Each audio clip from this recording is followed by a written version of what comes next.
Welcome to the Old Souls and Seekers podcast, a podcast that transcends the typical personal development journey. You're not new to this.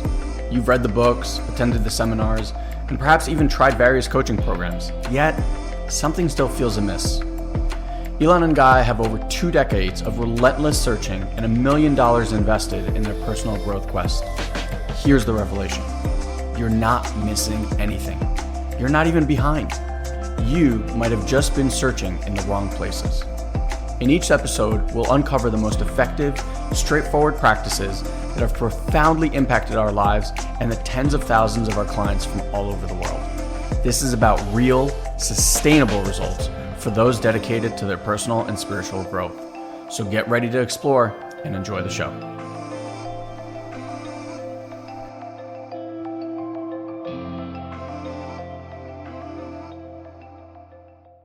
Well, hi, everybody. It's nice to be with everybody. What's up, Colin and Jennifer? I'm just going to invite everyone to, I know you're in the middle of your day or at the end of your day. What's up, Chaz? Going to just invite you to take some time to just get grounded and center yourself. And, the beautiful part about being in a community is we get to support one another. And kind of by a show of hands, like how many here, I guess it's kind of de facto, but so maybe a silly question, but how many of you guys are here with like really an intention for healing in your life? Some kind of healing. Could be psychological, emotional, spiritual, relational. Yeah, beautiful. Awesome.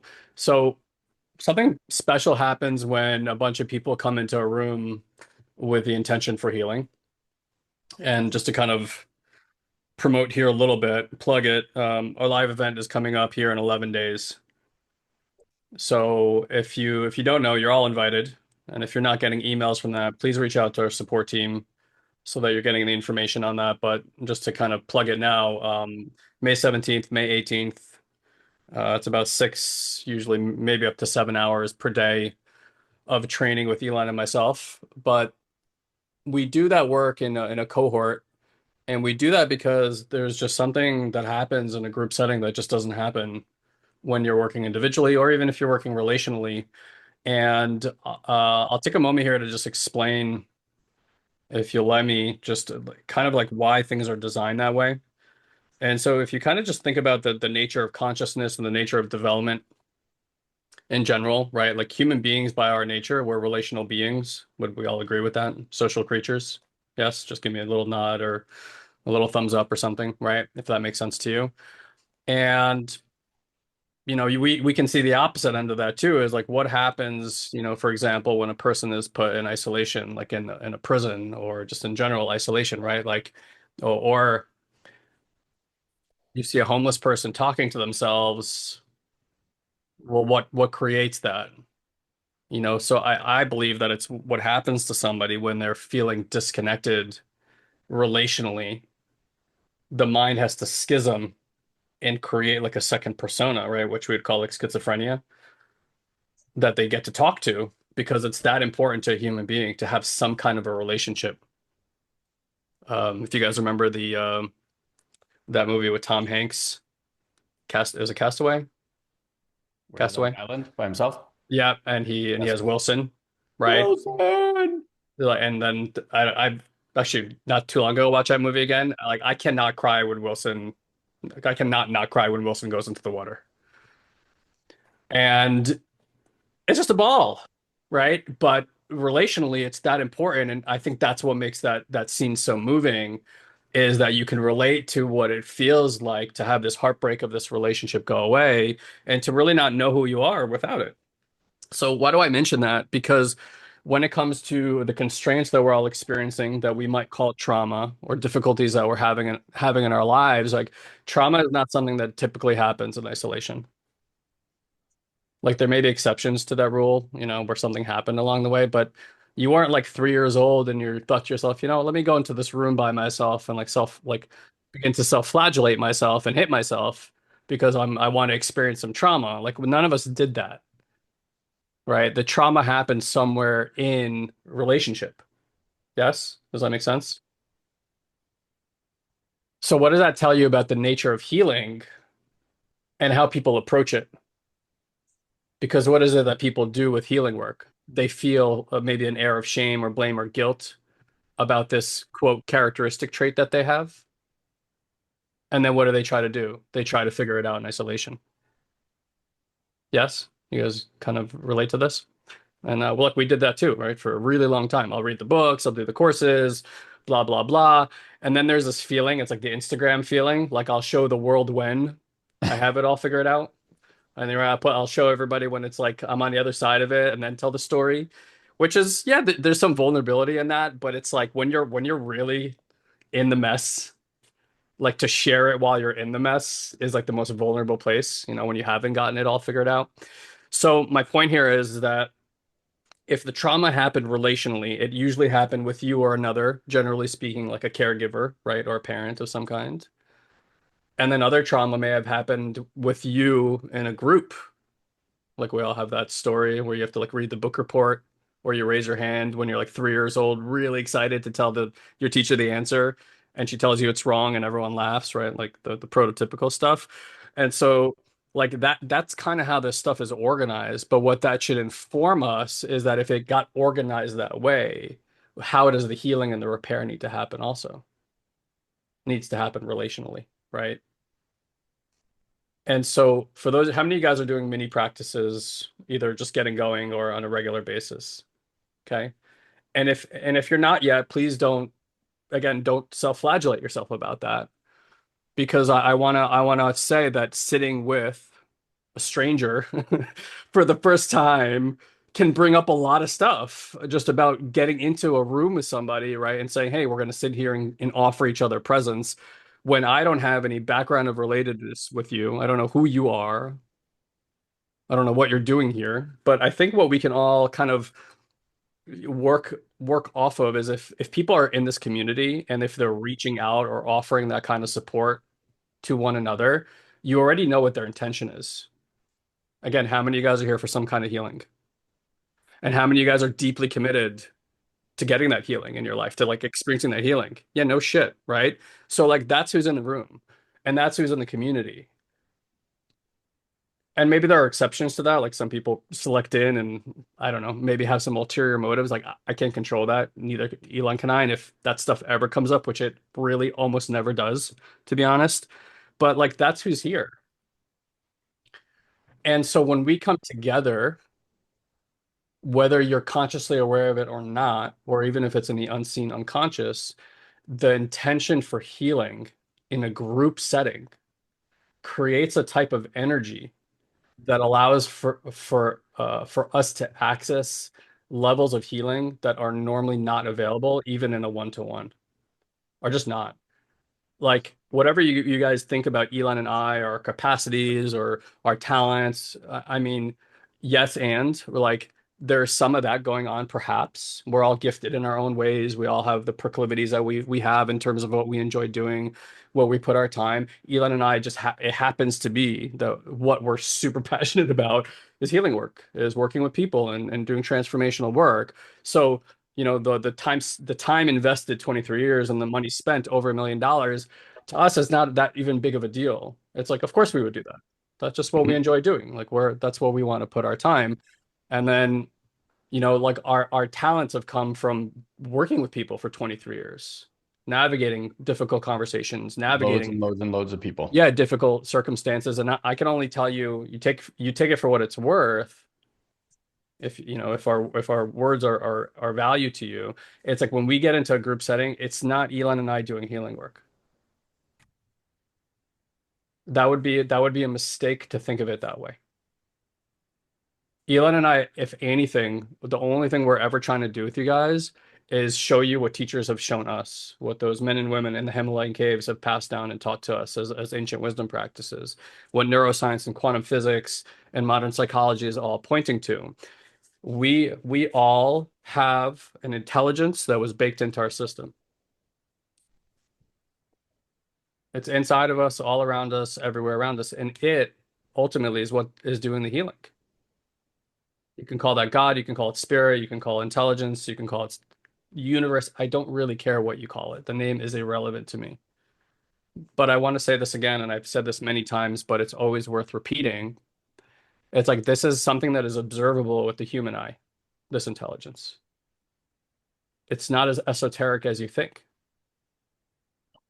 right? You cut a finger, you can observe as it heals itself and brings itself back to its original form, can you not? Someone breaks a bone is set within a matter of, I mean, weeks, which is astounding. This thing can repair itself. Oftentimes, by the way, after you break a bone, the bone ends up stronger. I don't know if you know that than it was before because of the mechanisms that work there. A woman gets pregnant. You don't sit there and tell the embryo where to put the cells so that the liver is in the right place and the eyeballs are in the right place. There's an intelligence taking care of that. You look at ecosystems in nature, self-balancing, self-replicating, self-evolving, right? All this stuff is happening on its own. Nobody has to sit there and direct it at all. So that always leaves me with this question of, okay, well, if we can see at the level of physicality, we could see in our universe, we could see in nature this thing balancing itself, why then do we feel and we can observe us getting stuck in these emotional mental loops that don't bring themselves back to the original state, which is to say the way that you were born was perfect as you were, right?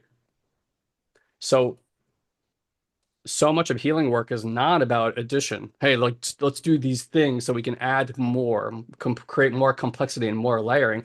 It's quite the opposite. It's how do we simplify and subtract. Healing is not the process of adding things on. Healing is the process of subtraction. We're all walking around with a lot of weight on our shoulders, masks that we wear, identities that we keep, right? And to really think about it, the identity, the personality, however, again, you call that or you think about that, is just a way that you defend yourself in this world. It's how you protect yourself. It's your defensive structure, right? We call that the defended heart or the defended mind. Well, what's it defending? So just think about that for a moment. What are you defending in there?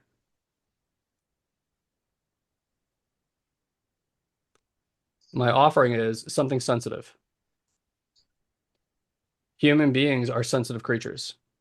And again, some of you guys may want to raise your hand for this, some may not.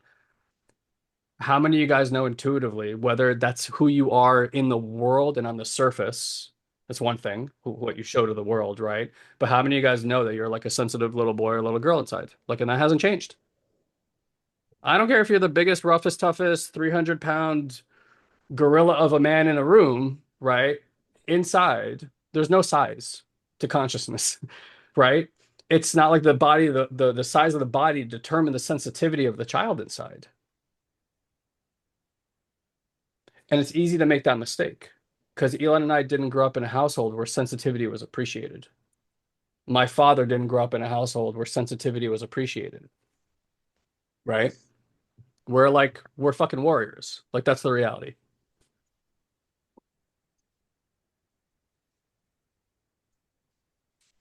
And I remember my experience as a child being very sensitive, right? So what's the true nature? Is it the sensitivity? Is it the warrior? And maybe it's both, right? Maybe that's just different seasons of life. But I'll tell you like a big breakthrough I've had recently is like I know my power comes from my sensitivity, without a doubt. Like that's my creative juice, that's my poet, that's the intuitive one, that's the one that like when I'm able to relax enough, slow down enough to feel what is actually happening in my life, my connection to the all happens from my sensitive place, right? Because to listen to that part, to listen to quote God or spirit or whatever you call it, guess what? You have to be very attuned. You have to be very in your sensitivity to be in relation to that. How many of you guys feel like that's true for you too? Just show hands. And again, I want you to raise your hand because I want you to also see you're not alone in this, Yeah. right? So I've been in again in my own confusion in my work trying to like figure out, well, how do I put down the sword, right, that the warrior is holding so that the sensitive one can come forward and kind of run the show, so to speak. And here's the reality. My warrior does not like that. He's extremely concerned with putting down the sword, concerned about what would happen to the sensitive one. So he continues to defend and continues to do that stuff, right? But what I've been playing with is okay, well, it's not about replacing one or the other. It's about everyone getting an equal footing at the table. Everyone gets a seat at the table. So every part of you, angry, sad, depressed, grieving, ecstatic, intuitive, it's like there's no one way that you are as a human being. You're all these ways. Some of those parts of you have a healthy relationship with. You exude them easily, they're vibrant in your life. Other ones, you've completely forgot that you even have those characteristic traits, or you've buried them deep, or you've turned away from them, or you think they're not acceptable, or whatever it might be. And the reality is healing work is not getting rid of any of these aspects. It's about building such rich relationships with them, such a relationship of compassion with every aspect of yourself, that every aspect of yourself gets a seat at the table. How many of you guys want to either massively reduce or completely end whatever suffering? And I'm talking about more emotional, mental suffering that you're living in. Yeah. Which, by the way, will create the physical suffering as well. It's all together, right? So usually, if you can reduce the mental anguish and the emotional anguish, you're gonna see a decrease in physical anguish as well. Cool. Well, how do you think that's gonna happen? Like you've already tried, I'm sure what most of us have tried, which is like judging it away, burying it away, overpowering it, changing the story, getting new friends, moving to a different location, like all the different things we try to do, right? To try to like thwart these quote characteristic traits. I just want you to pay attention to all that stuff to some degree is either done through force or through trying to change your external circumstances. Mm-hmm. And then I want you to notice that none of that has worked or has worked a little bit or for a short period of time and then it stopped working again. Yeah, definitely not permanent. Yeah. And why is that? Because it doesn't matter what you change outside of yourself or what architecture you build that to try to protect from these things, what doesn't change? The inside. The inside is still having that experience. The inside is still has that concern. And so those characteristic traits that come forward are not negative attributes. They're an evolutionary advantage. It's how we've survived. It's something had to come forward to protect the sensitive one. Children are so wide open energetically that if too big of a charge hits that nervous system, it will actually kill that body. Do you guys get that? So something had to come and manage the charge that the system was getting hit with. And in a world that we currently live in that doesn't attune to sensitivity and is so mental, it's a hard place for a soul that's coming in sensitive to land. Does that make sense? So how do we certainly reduce our suffering, but ultimately resolve the suffering? Well, this way or that way, no matter what you do in life, circumstances are going to come, ideas are going to come, thoughts are going to come, feelings are going to come that you may or may not like, right? Here's the thing, it's never about the circumstance, ever. There are difficult circumstances. I'm not arguing that. There are very, very difficult circumstances for people in life. But ultimately, it's how you feel about it. It's what's going on the inside that you're really, really concerned with, right? When you buy a car, it's rarely a logical decision. It's an emotional one. How am I going to feel when I sit in this car every single day? You buy a house. It's an emotional decision. You think it's logical. That's a good investment. That's what you say after the emotion is decided, right? So the end of suffering is really how you could say how you interpret the experience on the inside, but it's really about what meets it on the inside. And this work, our work that we're doing here is that we want whatever is meeting that experience on the inside to be as compassionate as possible. right? Imagine you really had an unconditionally loving parent who was endlessly compassionate. And I think that kind of points to our definition of God, right? It's this consciousness that's infinitely compassionate, even though that's not what some of us have been taught that resource is. So it's like it doesn't matter what's arising when what's meeting it is compassion. The suffering begins when something is either attached to the way it feels on the inside or we try to push it away, right? We don't want that experience. And it doesn't matter which side of the equation you get on, whether you try to hold on to an experience inside or whether you try to push that experience away, you're going to start suffering soon. Neutrality, right, is that's what compassion gives. Oh, sweetheart. Yeah, you're having that experience. Great. Let's have that experience. Then it's neutral. It moves through the system. And that's really, in my purview, the key to reducing or ending your suffering. Now, the question is that you want to sit with is, so how do I get into a regular rhythm in my life and a practice on a regular basis that allows for me to reorient what's meeting the experience that's arising within me? Does that make sense? And so here's the thing. Healing, even though we do workshops, we do 2-day programs, all this kind of stuff. Yeah, that shit is great. It's going to change your life. Like we guarantee it. You do this work, guys. I'm not joking. Elon isn't either. It's I don't like to say anything's 100%, but it's 99.9% guaranteed. We don't do this work and think it'll be nice if it worked for Robert or it'll be nice if it, works for Haley. We don't think that. We know for a fact that if you commit yourself to this, it's going to work. And this is why we do it the way that we do it. We made it as simple as possible. But what I want to really offer you guys, and then I'll hand this over to Elon, is do not think of this like a program. Do not think of this as a weekend retreat where you're going to have an insight, a pop, and a breakthrough. And I feel really fucking good for 3 seconds. And then 2 days later, I'm back into my depression. That's not what transformation is. The butterfly doesn't go back, to the caterpillar. It's now a freaking butterfly. But the caterpillar and the butterfly, never even came up with this metaphor before, have a different lifestyle. They do. The butterfly doesn't do what the caterpillar used to do. It has a different lifestyle now. It lives the lifestyle of a butterfly. It's flying around, it's pollinating flowers. The caterpillar was just eating a lot of greens, fattening itself up, getting ready for its transformation, right?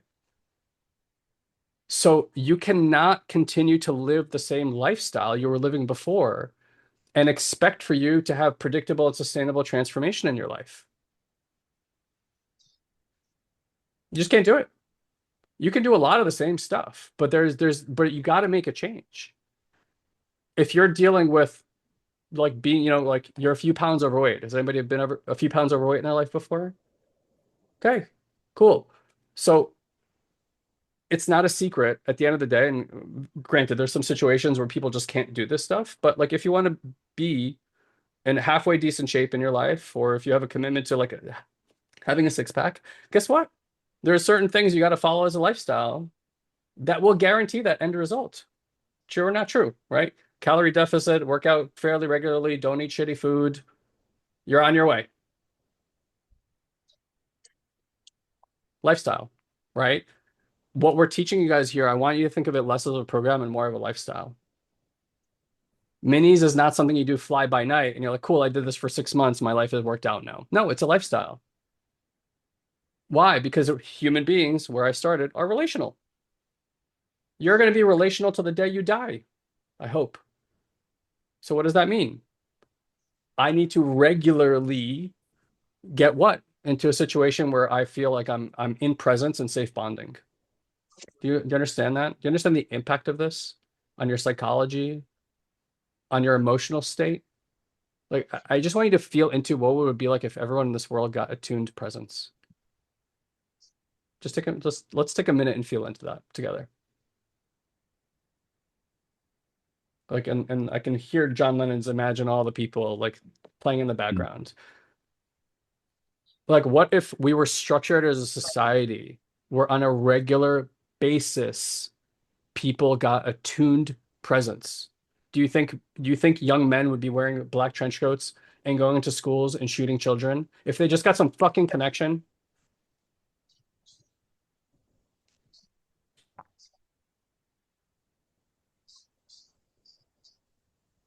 How would that change the way that politicians see the world?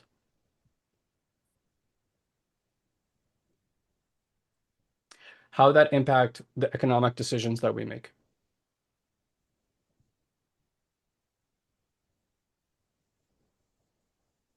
Do you see a vision for a different world from that? And here's the crazy part is that's not hard. It's not hard. But we need to enroll ourselves in understanding, oh shit, this is how we operate. This is how this species operates. This is how we operate when we're well, when we're healing. Like, what did they say during COVID? Because people were so isolated, that isolation, I think for in a health concern type of way, they equated it to smoking 13 cigarettes a day.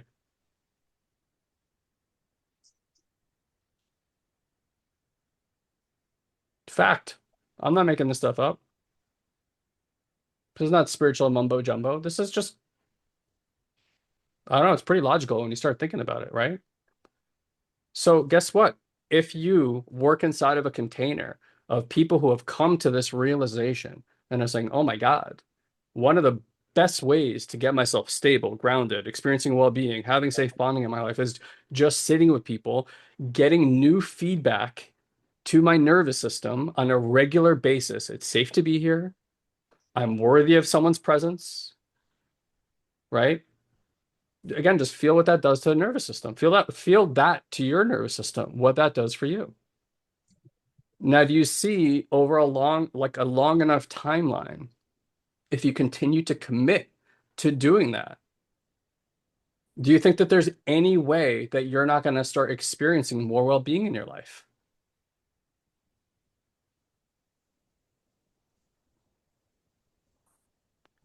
And here's the truth, like even Elon and I, with all, we have a lot of people around us.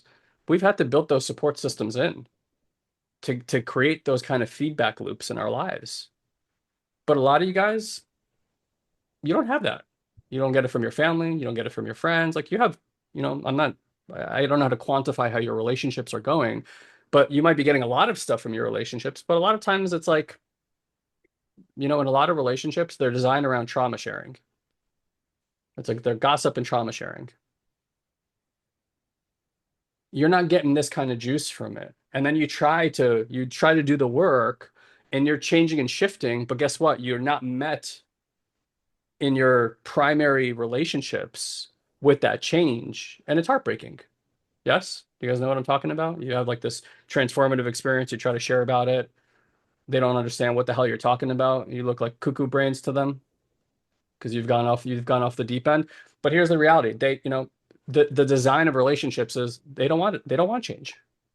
They want the agreements that were put into place to continue to be the agreements because to human beings, the status quo, even if the status quo sucks, we'll continue to do it. I would, bro, sorry, I'll hand it to you in a second, but I was just rewatching the Chris Nolan Batman movies again. You Oh, guys me ever and seen Shy those? too. Really? We And so I just got through the second one. so same. I literally just watched it Oh my God. finished yesterday, and there's Masterpiece. a that's the one with Heath Ledger. For those that don't Oh, know, I mean, he deserves a bazillion Oscars for that performance. But there's a line in there where he's saying he's like, as long as it's part of the plan, nobody cares. He's like, we can send millions of people across the sea to war and they die, but because it's part of the plan, we just go along with it. He goes, but you kill one little mayor, and that wasn't part of the plan. He goes, and everyone loses their fucking minds. Like he just does this whole thing. And so it's kind of like that in our relationships too. It's like as long as it's part of the plan, everyone's fine with it, even if it's unpleasant. If everyone's sad and depressed and angry, okay, well, it's part of the plan, just how we know it to be. So yeah, when things begin to change, it can rock the boat a little bit. But the cool part is with this work, and again, it's why I'm saying like do what you need to do to set yourself up to succeed. And that's why we created this community for you guys, so that you don't need to go and make those mistakes and try to convince them and try to pull them into this thing. Just work inside of with people that are committed at the same level that you're at. I've been doing marketing for 14 years, marketing and sales for 14 years. My parents don't give a shit about marketing and sales. I'm not going to go have a conversation about marketing and sales with my dad because he's not going to know what the hell I'm talking about. It's going to confuse him and he won't get that. But if I talk to other people in marketing and sales about it, I get high from the experience. It's so much fun. It's like creative, it's intuitive. We throw around ideas. It's a blast. But I only talk to people who are deeply committed to that, about that. Otherwise, it's a waste of my time and my energy. But we want that so bad for people in our lives, for them to see us in this new light. Here's the reality. Live it. Be a living example of it. And stop trying to convince them through your words. You know what's going to convince them? Is the next time they huck some poo at your face, verbally speaking, and you do one of these like matrix maneuvers and the poo goes flying over like bullet time, and you don't, yeah, exactly. Watch Elon. He's going to show you what bullet time looks like. There you go. Just imagine poo moving in slow motion over his head. Okay, don't imagine that. And you're not reactive, but you're grounded, you're stable. You take a beat and you respond from compassion. Why? Because you've now done the inner work, and that part that used to get triggered before, now when it arises within you, instead of being met with judgment, it's met with compassion. And so it's much easier to respond from compassion because you see, like most families, we're all caught in the same ancestral loops. We're all caught. We were all products of a certain type of trauma. Whatever trauma was between you and your caregivers, guess what? That trauma ain't new. Their parents had that trauma, their parents had that trauma, and their parents had that trauma, and they passed it down.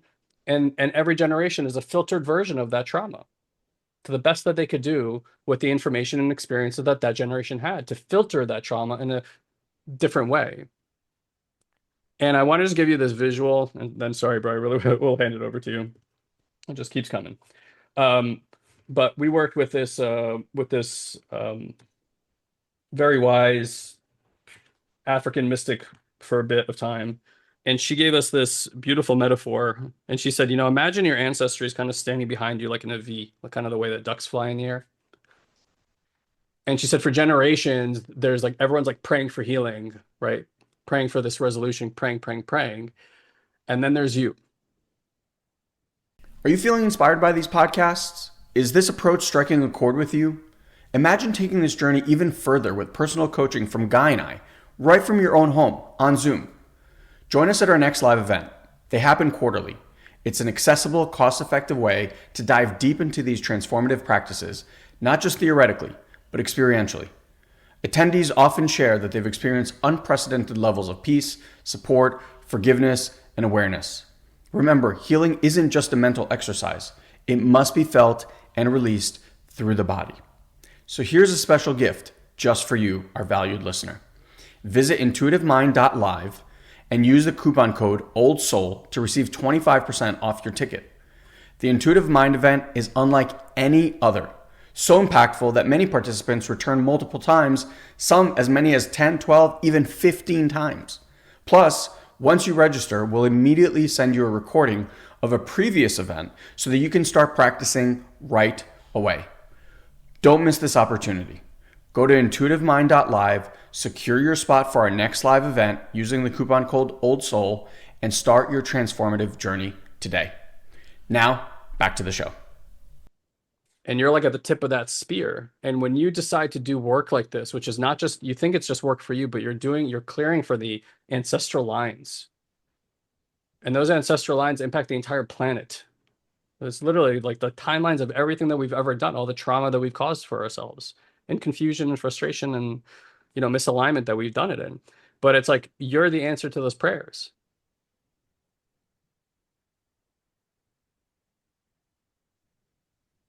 Because we do. Like we all live forever. We just pass down our consciousness from generation to the next. Like we upload and download information, right? One to the next. And guess what? Your healing is those people's healing. It's your ancestral healing. It's a big deal. It's a big deal. And I want you to walk around with a little bit of swagger, even though you've chosen this life to do that kind of work. That's the kind of person that I am. And it takes a great deal of courage to choose to be that person when the buck stops with you. For whatever reasons those might be, whether they're selfish reasons, like I just want to feel better, fine, we all have those. Like we're all, selfish kind of narcissistic little beings. But the other one might be like, I just want my relationships to be better, or I don't want to pass this down to my children, or I want to be a better leader. Whatever your motivations are, fantastic. But like again, that's who's in this room. And that's who you guys get to sit with every day. So create that lifestyle for yourself because it's what we're teaching here again is not it's hopeful that it's going to work for you. It's inevitability. Inevitability. And the cool part is that it only gets better with time. Like wherever you are 6 months from now, a year from now, you can be like, whoa, 2 years from now, you won't believe it. 2 years after that, you will still be like, I cannot believe how much more well-being I'm experiencing, how much more stability I have in my life, how much more capacity I have to be with things. It will shock you. And it's up to you to develop that lifestyle. Uh, Sarah just wrote, thankful for the collusion of events and environment to allow the luxury of this healing choice versus just surviving, keeping from drowning. So beautifully said. Um, there's a few things that came to mind as Guy was sharing that I want to give you like as distinctions here because I think someone asked, I think it was Carrie asked, aside from minis and watching the modules, what else do we do as the work? Um, and I want to speak to that while kind of bringing a few of these different pieces so you guys kind of get a better understanding. I had a download the other day, and it was the thing that I saw was how to learn a language, and really like what we're doing here is we're learning a language. I think I shared this with the level 2 people yesterday because it came out on that call. Like that's literally what I saw is in order to learn a new language, any language, like whatever language you want. How many of you guys speak multiple languages? I'm assuming many of you here, right? Awesome. Okay. So I don't know if like most of you were born into speaking multiple languages. How many of you guys learned a language later on in life? Okay. Awesome. So to me, what became clear was like there's three ways that you can learn a language, or like three pathways that you can learn a language today. Okay. One is the apps, watching videos, books, things like that, like self learning. Yes. Like the Duolingos of the world and stuff like that. Okay. Option two is you might do that, but you'd also add like a one-on-one teacher, someone that you can actually converse with back and forth. This could be a friend, this could be, someone that you're like hiring to like actually sit with you, right? And then the third, and what I believe is the absolute most effective, is full immersion, right? Like if you get dropped into a different country and that country only speaks this other language, you're going to learn that language a lot faster.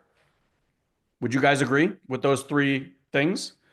And like dependent on those three things, and what I shared in the group yesterday was like, I was lucky enough, my junior year of college, I went to study abroad in Sevilla, Spain. One of the most beautiful cities ever on the planet, like incredible. I went there, and this was my Spanish. Me llamo Elon. That's it. That's as far as we got. I maybe knew sí and no, and yo tengo. That's it. And donde está la biblioteca, which is like the first thing that you fucking learn in English, in Spanish speaking classes in English, was like doesn't make any fucking sense. Um, but I lived with a family for 4.5 months. None of them spoke English. Within a month and a half, I was speaking Spanish. By the end of my trip, I was picking up women at bars. I was talking to cab drivers about the soccer team and politics and business and life. I was dreaming in Spanish. This all happened in 4.5 months. Full immersion. Get that? Now, I don't know how many of you guys, I've tried to learn languages on Duolingo. It's a long, slow process. And then when I got put in front of the person to actually talk and bring out the words, I'm like, it's like a whole different ball game. So I say this all because whatever brought you here, and this is what I want you kind of just like anchor for yourself right now, something called Satori Prime and this work into your life. Would you guys all agree with that?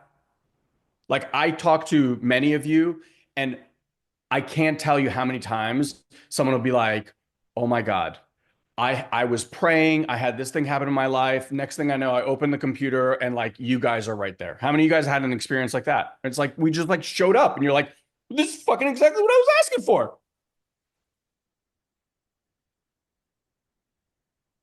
Because look, at the end of the day, it's not like, yes, and Guy and I talk about this all the time. It's like, yes, there's the marketing. Yes, there's algorithms. Yes, there are all this stuff. But at the end of the day, if what we believe in is that everything is energy and frequency, you are literally creating everything in your life.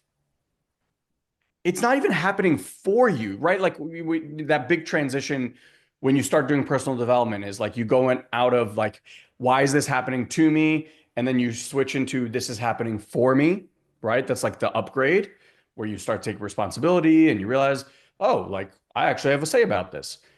This is like the next level, which is it's happening through you. Your parts, your trauma is literally what is creating your reality. Why?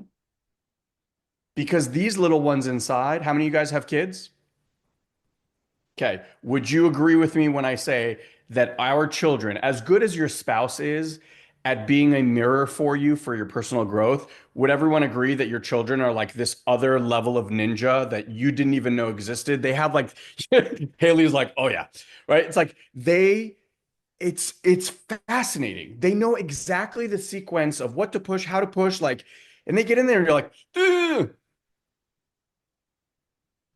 So I want you to imagine that inside of you are these ninjas, really, really smart and hurt little ones.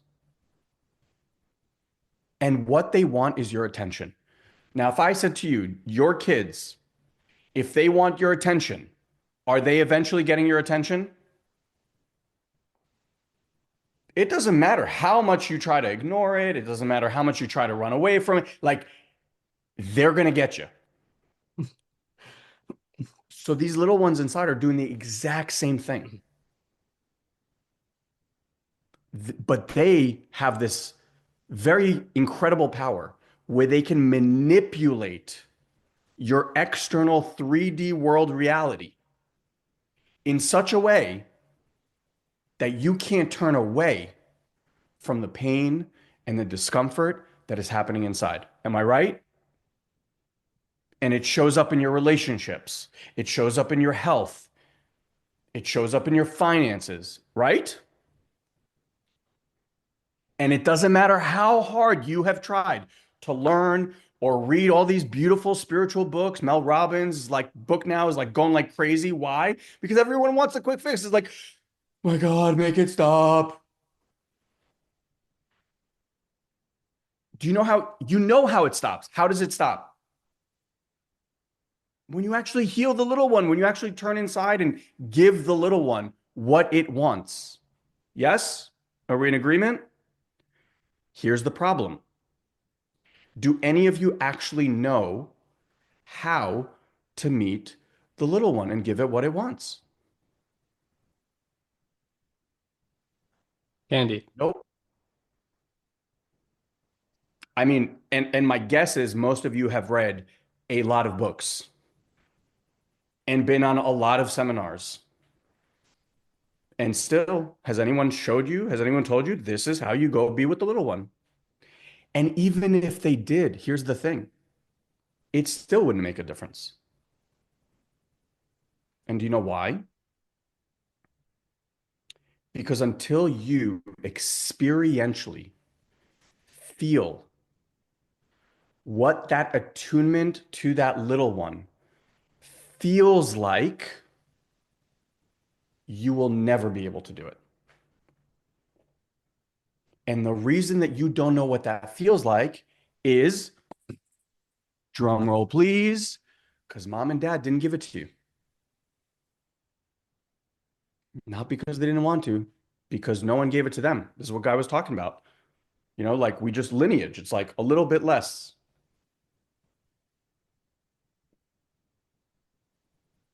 They did the best they can, yes. And they didn't show up for you in the way that your little one needed. And because you don't have that template, you don't know how to give it to yourself. And as long as you don't know how to give it to yourself, you will be in this perpetual loop of trying to understand your way out of a brown paper bag that has no exit. Because the little ones are controlling what's happening in your world. Is this landing? Are you guys with me? Okay. So there's two things. There's like two ways, modes of learning. I'm not saying one is better than the other because I really do believe that you need both. Okay. But one is what we call map collecting. And we love map collecting. Map collecting is information. Give me information. I need to understand. I need to know why. I need to know where I'm going. I need to know where I've been. I need to know what about them. I need to, and we collect maps and maps and maps and maps and maps. But there's a huge difference between a map and a territory. You could stare at a map of New York City or Tokyo or whatever, and you know exactly where everything is laid out and where I'm going, blah, blah, blah. But if someone dropped you into the center of either of those cities, could a map ever, ever, ever, ever give you that experience? Never. You could read a bajillion books about how to be a high performer, how to be what was it, like non-aggressive communication. But when you're put into the territory and the heat of the moment, what happens? All that stuff out the window. Because your brain doesn't have the capacity in that moment of intensity to go, okay, what was that thing that I read? Okay, we got to do that 6-step process. Okay, I got to breathe. I got to this. All of it's gone. It's not even there. You don't have access to it. Right? I hear this all the time. Like, okay, I feel great when I'm meditating, but why can't I do that with my kid or my spouse or at work or this or that? Because when you're a map collector, you get stuck on collecting maps. And the territory is like, no, no, it's like I said with the Instagram thing. It's like, oh, I'll step onto the territory when I am good and ready. But that part tells you that you're never good and ready, right? No, no, no, we need more information. No, no, no, we need the next teacher, the next book, the next process. I need the other certificate. How many of you guys know exactly what I'm talking about? Is resonating? Yeah. By the way, the reason I explain this so well is because I am the same person. I'm literally talking about myself right now. I just happen to know like this is the people that we attract. So it makes sense that you're here. So look, to get to where Guy and I have been, we have spent over $1 million and 23 years of every single day diligently doing this work. There was no 5 years off. There's no hiatus. There's no like, we take weekends every day. You get that? That's where we're speaking from. That's where we're transmitting from. Now, did we make mistakes along the way? Oh, you bet your ass we made a lot of mistakes. And if I had to do it all over again, I would have done things very, very differently. But I know what I know now. And I probably know what I know now because I went through those 23 years. Hmm. And so I'm very grateful for that. And here's what I'm going to tell you. If you want healing, permanent, long lasting healing, not in 10 or 20 years from now, but you're committed to having that level of healing in the next 3, 6, 12 months, then immersion is necessary.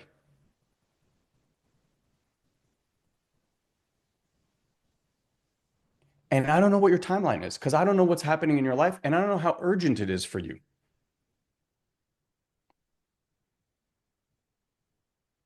But when a client of mine comes to me because their kid just tried to commit suicide and luckily failed, guess what? Fucking urgent.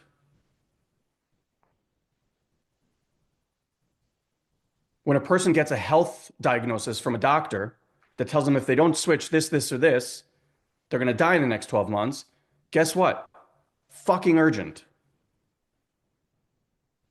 And they will move mountains to immerse themselves and get this information. And if you don't have something that's urgent in your life, and if you're playing life as like, one day, someday it'd be nice to have this, then what you're literally saying from an energetic place, from a mental place is, I got 10 years. And again, I'm not telling you this as there's anything wrong with that. Like, great. Just know that what you signed up for is the slow, meandering walk around to get there. Fine. But if you ask me, this is what immersion looks like. To me, meditations and videos and digital programs and stuff like that, that's Duolingo. You get that? It's just Duolingo. Like, is it going to help you? Absolutely. Do you have to be very vigilant and you have to do it ongoingly for a very long time? Yeah, you just do. You add the minis into the mix, and now you've added a one-on-one component, Duolingo Premium. right? You've added that one-on-one piece. So now it's like, ooh, I'm not on this own island by myself. Like I'm in this connection. Full immersion, and this is what Guy and I have been doing for the last, I don't know, 15, 16 years of our lives is there's a one-on-one coach in our corner throughout that entire time that we met with either weekly or biweekly for the last God knows how many years. And the other part that I didn't know till maybe like 5, 6 years ago was the importance of also adding a group sit. So there's the one-on-one presence where I'm receiving transmission from somebody, where we're stepping into the territory that I have avoided like the plague because it has felt dark and scary and dangerous. But I sit with someone who has been to that territory before. And as I sit with them, my nervous system borrows their safety, and we step slowly into this, what my mind has made this like, if I step on here, I will die thing. And all of a sudden, I'm like, you know what? This wasn't so bad. And now, guess what I acquired? I, in my cells of my body, know how to operate in that space. I now know how to meet my little one because someone met that little one in a way that was never, ever met. Is this making sense? Do you guys get this?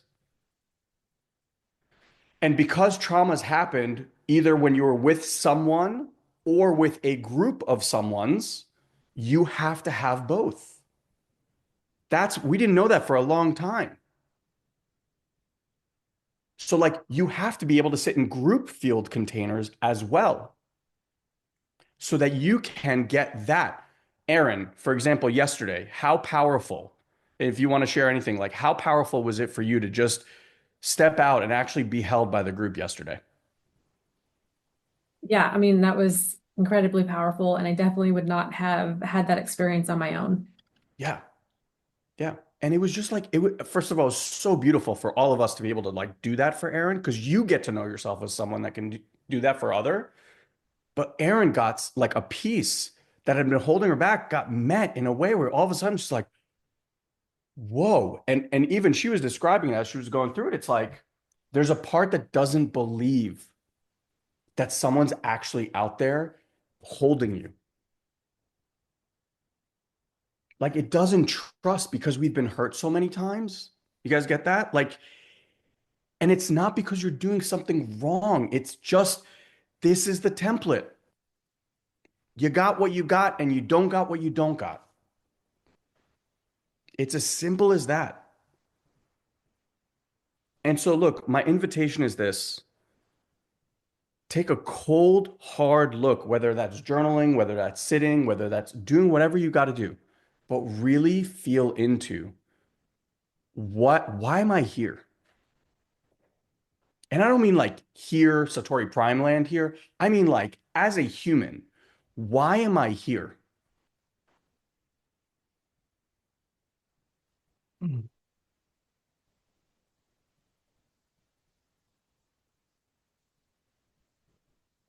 And if you knew that you had a year left to live, and I don't mean to make this grim, but my guess is most of us would make very, very different decisions if you knew you didn't have a 10-year runway.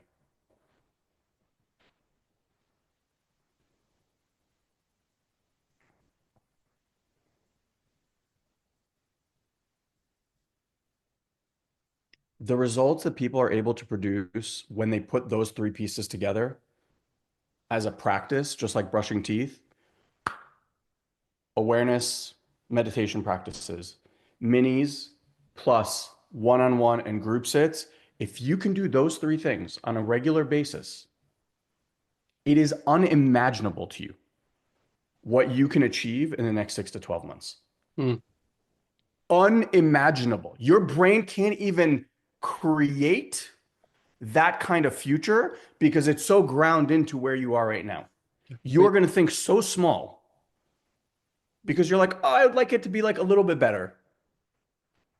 I mean, like people that I speak to at the end of our level 3 program, they're like, dude, I don't understand. I'm like, I know. It's not magic. It's not, it works for this person, but not this person. If you start at this age or that age, if this was your trauma versus that, none of that matters. Doing the work and doing those three phases of the work is what matters. mm. And if you're going to do one of those phases of the work and that's where you're at, that's fine. But just understand that you're on the Duolingo route, right? You add the minis. Okay, now you got Duolingo and the one-on-one. That's going to be an improvement. You want sensational, quick results? Do all three. Meditations, minis, one-on-one, and group. Is that clear? Does that make sense? That's the work. It is not rocket science. It is not difficult. It's not crazy. This is what Guy and I have been doing every single day for the last 15, 16 years of our lives. We added the group field probably maybe like 5 years five, ago. 6 years ago. We just didn't know that that was available to us before. And now I'm like, oh my God, I wish I would have done that 10 years earlier, but like, Mhm. whatever, I got it when I got it. Yep. I just want to add, like, you can either relegate this, and bro, I know we have the call in 2 minutes, so Hmm. maybe you'll jump off and I'll complete. You can really either relegate yourself to this stuff as an idea, And so much of personal development was about gathering ideas, right? About having insights, about breakthroughs. Like how many of you guys know what I'm talking about, right? And here's the reality, like those breakthroughs, they give you a dopamine hit. You kind of get high on it. You're like, oh shit, I understood something about myself today, right? So philosophically, there's a change and there's this feeling like, oh, okay, now I got a handle on it because I have an understanding that's there. But that again, that understanding doesn't change how the nervous system reacts. A knee-jerk response is a knee-jerk response. And sometimes it actually gets you a little bit on yourself because you're like, hey, I've been doing work for 15 years. I know why I do that stuff. Why can't I stop that response? Why can't I stop pulling this reality towards me? And that could be additionally frustrating. And that's personally how I felt after 15 years of doing work. Super, super highly aware, super attuned, could do all these successful things, great at forming new habits, amazing with accountability, integrity, all that stuff was like default of my life. But still, these things that I really went into the work for initially, I was like, if I was being honest, didn't move. And so, I'm Yeah, gonna, Brisky. yeah, I go off. I'm not gonna recreate exactly what happened here, but Corinne was asking a question, right? Like, how do you know when things stabilize? Well, here's the thing. Like, if I answer that, and then create an idea for you in your head, you're going to be chasing this idea like you're on the right path, right? Because it's an idea. So, how many of you guys have an idea of what stability would feel like for you in your life? Just an idea of it. How many of you guys have an idea of what well-being feels like, hypothetically? Right? How many of you guys, for example, when you were little and you were thinking about meeting the person you were going to marry or going to spend your life with, you had an idea about what that person would be like, yes? How many of you guys, when you met that person, did that idea match that person or did they surprise you in some particular way? And you're like, I didn't even know I needed that person in my life, right? So look, that's what personal development does. It creates these ideas about what it would be like to be living a person who's not punishing themselves internally or to live from a place of well-being or stability. But if you relegate yourself to the idea, the experience itself will not match the idea. Does that make sense? Like yesterday in level two, there's a part where we talk about the rigid pattern. And there's like seven patterns we can talk about, but we focus on the rigid pattern in level two. And the reason we do that, and this is what we tell the participants, is because this is the water that most of the Western world and Western-minded people are swimming in, that they don't even know that they're swimming in. And it's a trauma response. And so a lot of people get into this work, and when we start talking about energy, what we're really saying is it's not about ideas and it's not about breakthroughs. It's about a direct experience that can be felt and does not need to be understood, which for Western-minded people is like havoc on the mind because our whole lives, the way that we've gotten connection, the way that we got love was through performance. The way you got performance is you understood how the game worked, you understood how the rules worked, and how to perform well inside of that system. And you felt like you were not worthy of love or connection unless you performed in some particular way. How many of you guys still live that life? Most of the world still lives that life. I still live that life. I still get trapped in that all the time. So guess what needs support? Every time that part comes up that goes, I'm not worthy unless X, Y, and Z happens in my life. Or I gotta, how many of you guys have that thing where you feel like you need to prove something to your parents and you've been living that life? It's not going to end through more ideas. Your nervous system needs to have a different experience of what connection feels like, of how love can be unconditional, not because you perform, but simply because you are. You were brought into this world to have connection. So you're not going to think your way out of that trap because what's creating the trap is the thinking. It's like Einstein said, you can't solve a problem with the same level of mind that created it. Can't do it. So these opportunities of working with each other is a way to reestablish literally the way that the nervous system reacts to its environment through repatterning it. But guess what? In order to repattern it, it needs a new experience. And this is why we say, don't make this a weekend retreat, make it a lifestyle. because that repatterning needs to happen like repetition. The same way the trauma came in through repetition is the way it's going to come out through repetition. So there's some work you can do on your own in meditation, great, but you're going to be limited because you're going to be limited by what your system allows. There's like edges to what your system wants to deal with on its own. Then there's what happens in relationality, which will take you out to the next level. Then there's what happens at the level of group that takes you out to the next level, and so on and so forth. And that's why regularly working together makes all the difference. Okay. So look, so again, if you're newer, we have like a 14-day blueprint, right, that everyone wants to follow, but it's really the blueprint to follow beyond. I would do meditations 2 to 3 times a week. There's the active healing meditation and NSRP. Do that. It's gonna train you how to work with yourself. 3 sits a week minimum, minis. If you can do more, great, but at least do 3 times a week. Within weeks, you're gonna feel the change. If not right away. Some people feel it immediately. It's the first sit, they're like, whoa. I don't deal with anything in my life that's creating stress, tension, or overwhelm on my own. I always do it in relationship with another person every single time. I want to borrow their objective witness. I want to borrow their safety so that my system can learn that in this situation where it's dysregulated, how to find regulation. Why would I do that on my own? So that's that part. And then then coming to do that in the group sits and the live events. Okay. If you're confused, by the way, about like the way our programs work, we get that, right? Like we're talking about esoteric stuff that most people don't have a frame of reference for here. So I'm going to drop you a link in the chat box right now. And I just re-recorded the video on Monday. Okay. And there's a whole training in there that explains the nature of this work and that explains what we do at level 1, 2, and 3 and how it works and why we do it that way. Okay. So, and please do me a favor, once you watch that, if you want to give me feedback on what was clear, what was not clear, I would love to hear about that.